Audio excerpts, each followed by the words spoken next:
be honest with you, bud. I'm getting a little concerned about what I'm seeing on some of these reruns. Those are not your cookies, bud.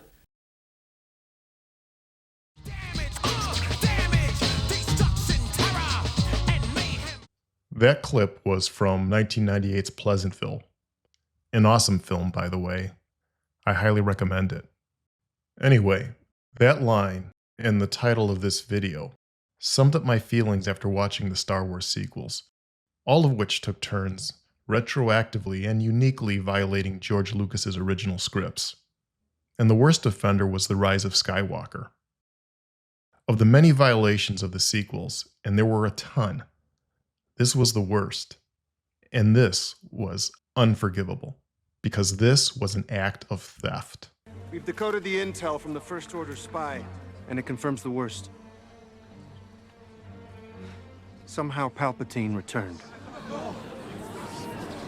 What the sequels did, or attempted to do, was nothing less than the wholesale destruction of something good, something innocent. Not content to suck on their own terms, or confine their inferiority to themselves. By way of bad writing, and frankly some bad intentions too, they stole, not borrowed, from the originals. Stole the maturation of Han Solo. Stole the faith and grit of Leia. Stole the idealism and hope of Luke. Stole the sacrifice and redemption of Vader. And stole an entire trilogy and its meaning that had sat there, content in its completion and victory, for almost 40 years. If 1977 represented a new hope, 2015 gave us a new joke, and the joke was on us. By the way, consider this a little trigger warning about a mild topic. It's also a promise. There will be no personal attacks, no vitriol, or isms of any kind. I will not be foaming at the mouth, and I am well aware that I'm talking about a movie here. But I will be standing firm. I'm somewhat flexible on a lot of subjects, and typically can meet most people halfway. But when it comes to the Star Wars sequels, that's where I draw the line. You'd have more luck trying to get me to appreciate your stance on abortion than on the Star Wars sequels. That's what we call hyperbole, by the way. Getting back on point, the sequels are so bad. How bad are they? The sequels are so bad that they best serve as cautionary examples of how to tank a franchise. By the time The Rise of Skywalker limped in, the failure of Disney's Star Wars had started to become, for the first time, actually boring. The sequels are so bad that nothing need be trumped up in order to criticize them. Talking about them honestly will be more than sufficient to express what many of you already know. The Star Wars sequels simply cannot live alongside the Star Wars originals. One of you is going to die. Which one will be up to you. I'm sorry, kiddo, I really am. Here. Take a cookie. If Star Wars is to have a sound, cohesive body going forward, the sequels must be wished into a cornfield. If the studio continues to fail to fully and purposefully reboot Star Wars, starting from Episode 6, a lot of fans will simply continue to erase it themselves. Please, son, wish it into the cornfield, please.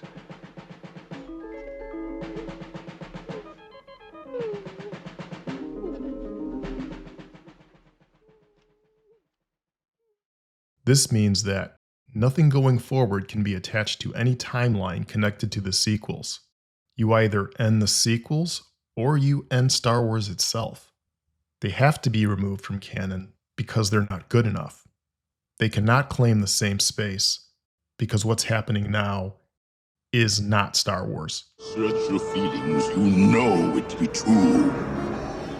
Beyond their visual technical competence, The Force Awakens, The Last Jedi, and The Rise of Skywalker serve as their own counter-arguments against anything positive that might be, I believe, mistakenly said about them. Nothing that could be argued in defense of them is bigger than the point that the stories were simply not good. We can leave political considerations out of it. You know, everything is not an anecdote. You have to discriminate. You choose things that are funny or mildly amusing or interesting. You're a miracle. Your stories have none of that. They're not even amusing accidentally. If my wife ever caught me watching something totally dumb and soul-sucking on TV and asked me how I could stand it, I could, in the style of Neil Page, honestly reply, "'Cause I saw the Star Wars sequels. I can take anything."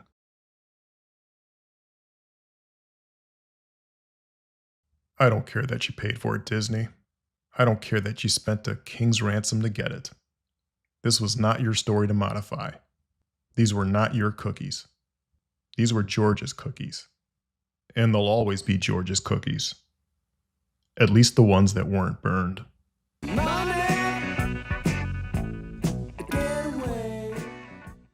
There's doing what's legal and profitable. And then there's doing what's right.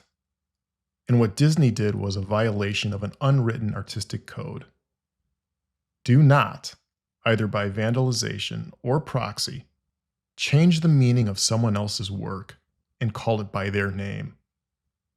When Mark Hamill referred to the reimagined Luke as Jake Skywalker, he was calling out the malpractice of The Last Jedi. Despite this video's thumbnail and title, I will not be dunking on Kathleen Kennedy. I'll be driving hard to the hole for a layup or two, or an occasional fadeaway jumper. But no dunking. I think our culture has had quite enough of that stuff. Today's title was chosen not to be mean, but because it was alliterative. Kathleen's Cookies was simply too good of a title not to use. And because, as an executive producer, she does bear the brunt of the blame here. But I won't be a d*** about it. I especially don't want this to become a gender-based criticism either. It doesn't have to, and it won't. But I have a daughter, one I'm quite proud of. And when she was young, we read a bunch of books together, including the Wizard of Oz stories, and later the Hunger Games series. So when I heard that the new Star Wars films were going to feature a female lead or co-lead, I thought, okay, that could be interesting. But I had my reservations because of just how poorly female action leads are typically written in film. Still, I was willing to give it the benefit of the doubt and went in hoping to see a compelling story of a female's journey toward and through the Force, and hopefully free of any distracting grievance narratives. My expectations for myself and my daughter were pinned on the hope that this was going to be well written, because these were George's cookies. And they used to be good. Disney was being handed the keys to a classic drop-top Ferrari, and we were hoping that the drivers weren't going to act like careless valets. But they did, didn't they?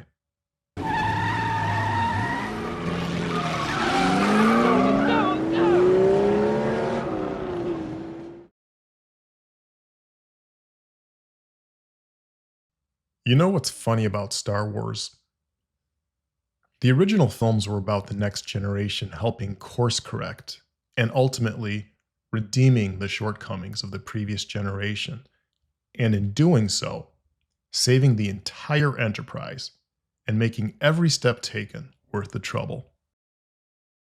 This means that Luke's missteps and even Anakin's fall ultimately served the good and fulfilled the prophecy. But in reality, the films themselves gave us a real-life example of the next generation, in this case, storytellers, failing where the previous generation succeeded, and making everything that came before it worth nothing in the end. The sequels stole Vader's redemption and the trophies of Luke and the Rebels to be immediately handed over to someone else. It wasn't enough for this new generation to win its own unique battles. The previous generation had to lose theirs out of petty spite and jealousy. That last part, of course, is my opinion, but the evidence are the sequels themselves and how they managed to reframe Lucas's stories. The sequels stole. They sucked in the most literal sense of the word.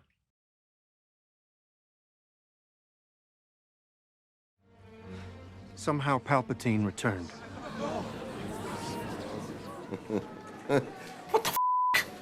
With more than a few videos hashtagging Star Wars, most of the things being offered next can't exactly be original. So consider this a valuable, pithy refresher. Though I haven't shared the list yet, the first point was already covered. Point 2 is about representation, and I also kind of covered this point when I brought up my daughter. Still, if you're new to this channel, and you probably are, here's my take on it. I recognize the purpose and utility of diversity and representation. In select applications, I can even appreciate the necessity of it. I also think that our culture has fetishized and commodified it, and that business interests signal it exploitatively as a sort of PR shield, and that media personalities use it vainly. When it comes to my entertainment, I prefer that representation be sincere and quiet, if it's to be of any good at all. And I know it when I see it, especially when I'm not made to see it. These days, if you want to stand out, try sitting down, because nobody's doing that, not when there's a camera around or a movie to be made. The exception to my relative indifference on diversity and casting is, of course, when a story is necessarily about racial and cultural distinctions. Basically, it depends. But I tend to be more interested in different types of people than different shades of skin. And if the film sucks, I'm not interested either way. So, don't cry for me, Argentina. The truth is, I already got my hero. And so did a slew of others, back in the 1970s and 80s no less. To repeat a message I made in my Surfacity video, it didn't matter that Luke Skywalker didn't look like me. But since everyone now needs to be seen, let me ask, do you want to be represented in a film that's actually good? Or in a film satisfied with making you feel good?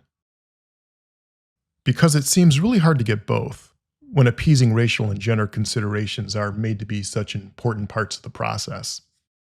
And it's the worst kind of fan service. Because it's not really for fans. It's more for sycophants themselves. Remember, first you get the basic story right, then you tend to the demographics. That is, if you want it to go beyond Surfacity. If we concede that the sequels weren't as good as the originals, who did the sequels fail most spectacularly? The answer is that it failed the audience Disney was focused on highlighting. Now, again, this is no big deal to me. Remember, I got my Star Wars.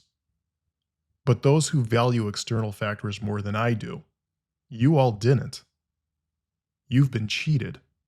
If you cared about it and are honest, you're still waiting on a great epic Star Wars film that features you. At best, you got a consolation prize.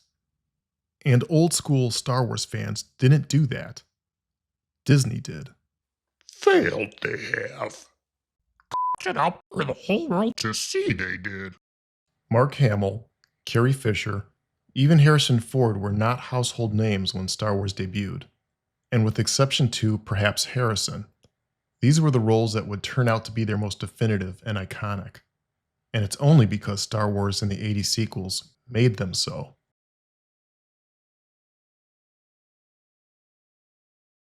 And while the sequels obviously did the old guard wrong, did them dirty, it was the new guard that really got shafted by the sequels, artistically speaking. Daisy Ridley, John Boyega, and Adam Driver have since showed themselves to be capable performers. None of them can be blamed for the shortcomings of the sequel scripts. They did the best they could with the plot they were given, and what they were given was disjointed and preposterous. Again, the proof of this claim are the films themselves. In terms of damage, the fourth and final sin of the sequels is the second worst offender, behind reason number 1. This has been stated by many all over the internet, and it's correct, and still worth repeating. The sequels missed the one and only chance to use the original cast in an effective, purposeful way. And because the sequel plots were sloppy, it's unlikely it would have mattered anyway. Even if The Force Awakens had managed an effective fan service reunion, what would it have mattered as part of a subpar film or films?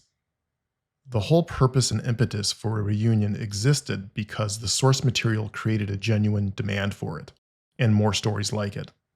The original Star Wars were excellent entertainment, and were the only reason the sequels were worth considering in the first place.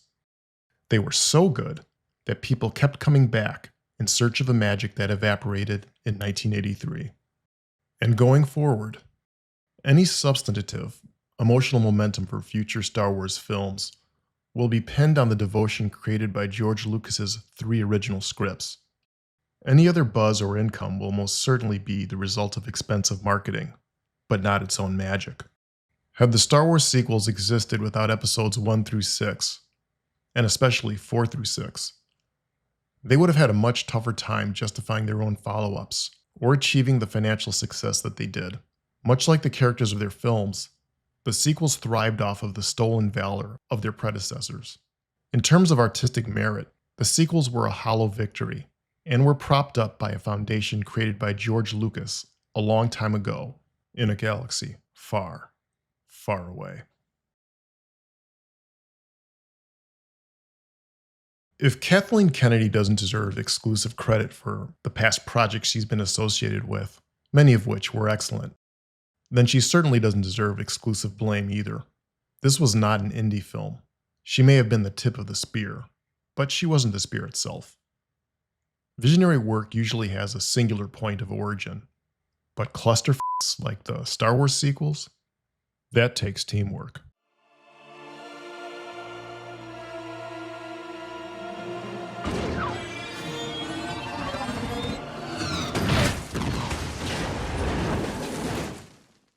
There must be someone. Oh, stop that! Stop that! Stop it! Stop it! So there's blame to go around. And because the expectations bar was set so high, I'd argue that Kennedy faced a higher one than Lucas himself. Because Star Wars was once new and free of the kind of expectations it has now, 1977 might have granted George Lucas more latitude than he would ever enjoy again. And by the time of the production for the prequels, it was Lucas himself feeling the increased weight of his previous accomplishments. Years later, and because the prequels were not well received, Disney was under pressure and emboldened to not disappoint fans again. They were set up and empowered to minimize Lucas's input, either for the fans or for themselves. And probably both. So out of respect to people facing a monumental challenge, despite the fact that I really, really dislike the sequels and what they did, the enormity of the pressure Kennedy and company faced needs to be acknowledged if we're to fully appreciate the scale of the failure itself. In soft defense of Kennedy in particular, the fact is we don't really know the specific extent of her creative influence, beyond hiring and firing, and some last-minute audibles that she was reported to have made during a few projects. As a producer, of course, she deserves a lion's share of singular blame, but I won't pretend to have insider info or to know precisely how much of this disaster has her fingerprints on it, especially considering the culture we're all a part of, either reluctantly or enthusiastically. This lets no one associated with the sequels off the hook, and Disney literally owns this cinematic mess. It's their own fault. Kennedy and Disney, through their processes and preferences, made a difficult enough task damn near impossible. Despite that, for at least 2 of the 3 sequels, the ends were, in the short term, justified by the green. It's a very big universe I've created, and there's a lot of stories that are sitting in there. The main thing is to protect these characters, make sure that they still continue to live in the way that you created them.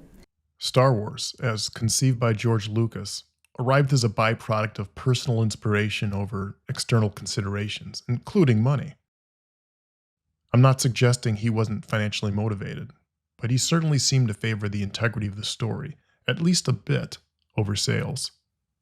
That's how I saw it, anyway. Action figures each sold separately. So attempts made to recapture the Star Wars magic without its magician, and under different circumstances, and with hands now self-tied by ideology, was not likely to happen. Any company too concerned with demographic and social considerations can't create a story that's not preemptively confined and distracted by those very things.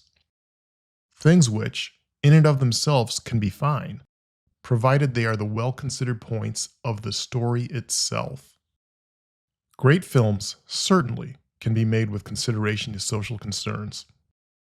But if you're trying to expand on a previous IP where such considerations were incidental, and really were never a problem in the first place, then your execution better be very good. Because this whole storytelling thing, that's hard enough on its own. I have as much experience in the Congress as Jack Kennedy did when he sought the presidency. Senator Benson? Senator, I served with Jack Kennedy. I knew Jack Kennedy. Jack Kennedy was a friend of mine. Senator, you're no Jack Kennedy. One more thing in a sort of final defense of Kathleen Kennedy, and even Disney. And it's admittedly a kind of backhanded defense. These folks simply couldn't live up to George. But even George couldn't live up to George. And the prequels kind of showed it. But while the prequels feature several failures of execution, where they fail in service of a good story. They weren't the fundamental failures of planning and story structure that the sequels were. More importantly, they didn't retcon Star Wars lore. Even if you disliked the introduction of the midichlorians, it did not change the basic meaning of episodes 4 through 6. Wherever the prequels may have failed, at least their failures didn't bleed into the originals. Somehow Palpatine returned.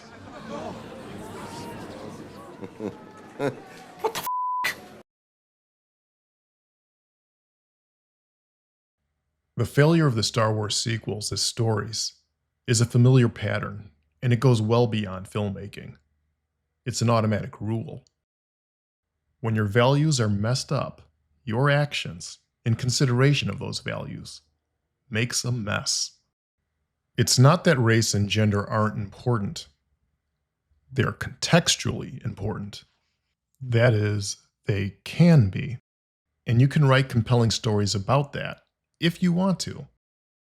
But Star Wars, as created by George Lucas, was about more than that. And speaking clearly, I believe that some people simply couldn't see beyond their own insecurity to empathize with a white male lead. Some believed, mistakenly, that this was the problem with Star Wars, and they spent more energy addressing that than getting to the real hard work of world building, or in this case, world extending. Because Star Wars was about something far greater than demographics, attempts to reboot it, while connecting it to the originals, and with increased consideration to social themes, was necessarily reductive, and it made the expanded Star Wars universe actually smaller in terms of the things that matter on the deepest level. Star Wars, as presented, was not about the white power structure. It was about power, full stop. The fact that some people couldn't recognize its universality in a story that was well fleshed out, that's a play on words, is not an indictment on the original films, filmmakers, or fans. It's actually an indictment on its accusers and would-be story runners who, funnily enough, erroneously attempted to right the wrongs of their own cinematic father. But we can take race, gender, and politics out of this discussion entirely and look strictly at how the sequels progressed film to film to demonstrate the chaos that they are. The sequels, narratively speaking, don't even get along with themselves. F*** you, Dale! F*** you! Revisiting them is like walking into a crime scene. Clearly, something went wrong. And that something was planning. The excuse that there wasn't sufficient time to write all 3 films is a non-starter.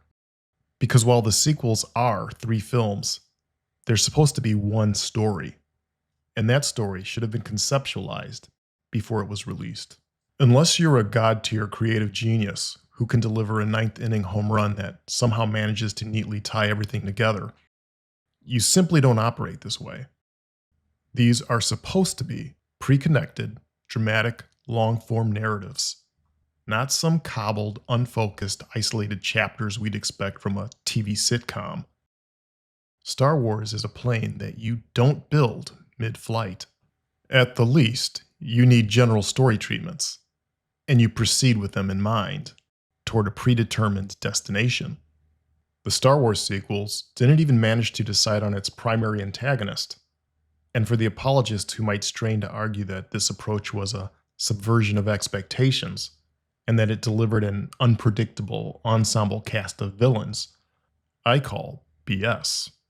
Not your cookies, Ryan. Intention matters little when the result is a disjointed, chaotic mess. This doesn't make the films good or fresh. It makes them bad.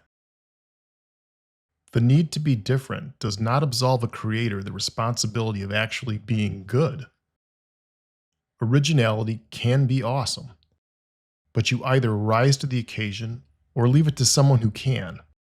Because in terms of art, it's better to be formulaic and succeed than novel and suck. There's a very logical reason the Beatles, The Who, Led Zeppelin, and dozens of other rock groups got their start covering blues and blues standards. First, they learned their craft. Then, and only then, did they expand its boundaries.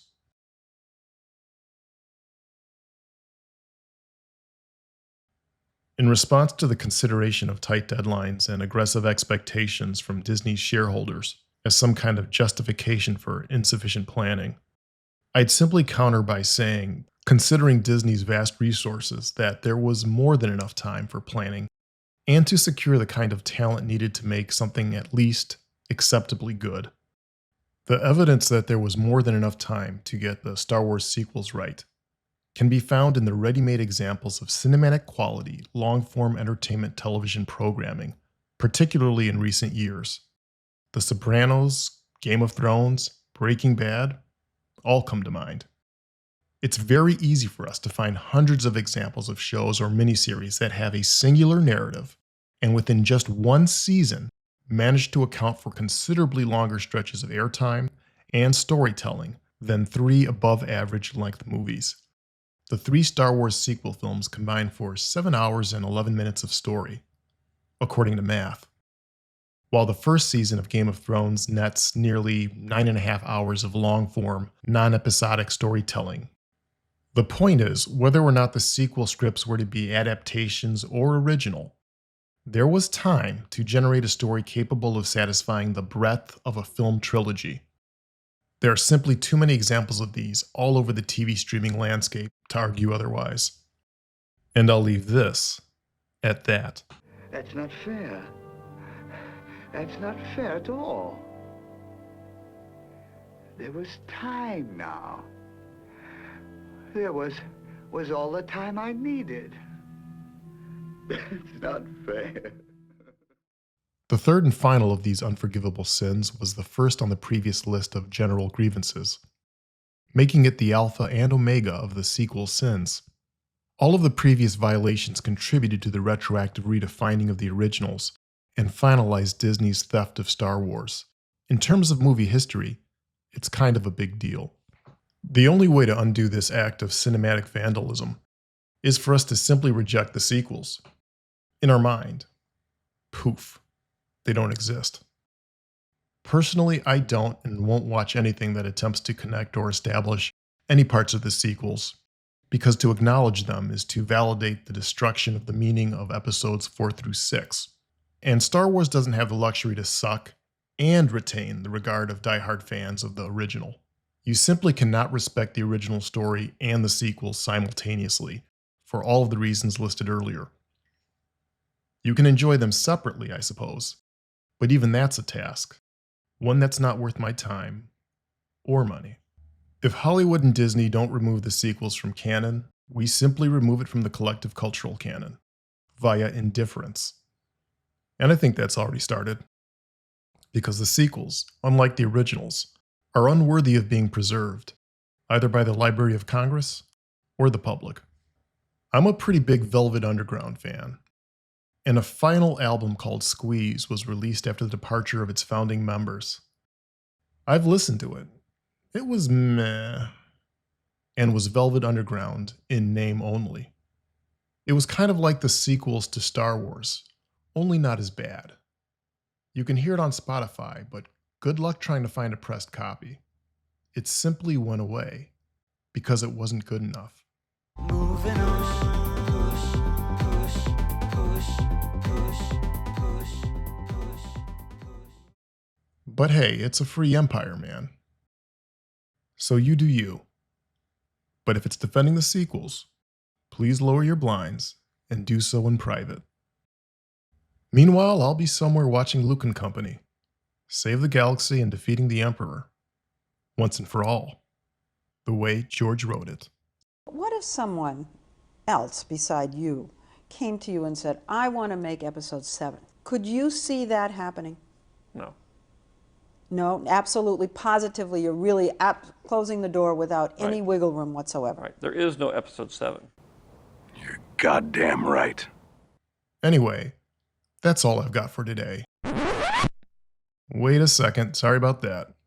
That's someone else's cookies. I mean outro. And here's mine. Thanks for listening.